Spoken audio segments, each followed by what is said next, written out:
Маранафа – так называется трехдневный взлет. Повіншаваць удзельнікаў приехали организаторы, представники епархии, районного отдела адукации, ДТСААФ, ветеранских организаций. У нас в республике существует соглашение между Белорусской православной церковью и Министерством образования о сотрудничестве в воспитании подрастающего поколения. Сегодня в наше время школа, образование не справляется с такими сложными задачами, поэтому Белорусская православная церковь подключается очень активно. В рамках этой программы мы каждый год организовываем, в этом году уже 4-й год, организовываем слет православной молодежи.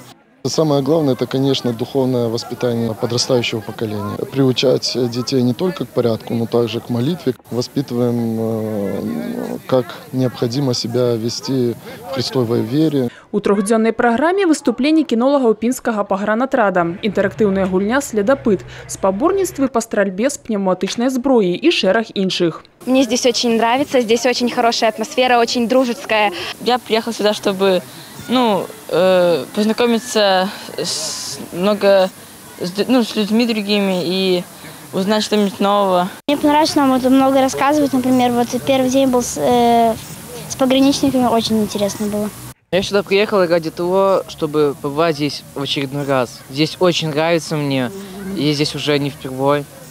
Я сюда приехал, чтобы увидеть больше и больше друзей.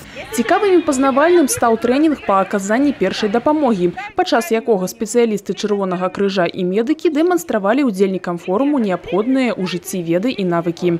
Змястоўнымі і асабліва душэўнымі гутаркі і віктарыны са святарамі у рамках праваслаўнай старонкі праграмы «Экалогія душы». А наперадзе яшчэ шматлікія сустрэчы ля вогнішча, турыстычныя спаборніцтвы і шмат нязведанага і цікавага. Марія Кобец, Діана Мішчук, Александр Дзяченко, телерадиокомпания «Брест».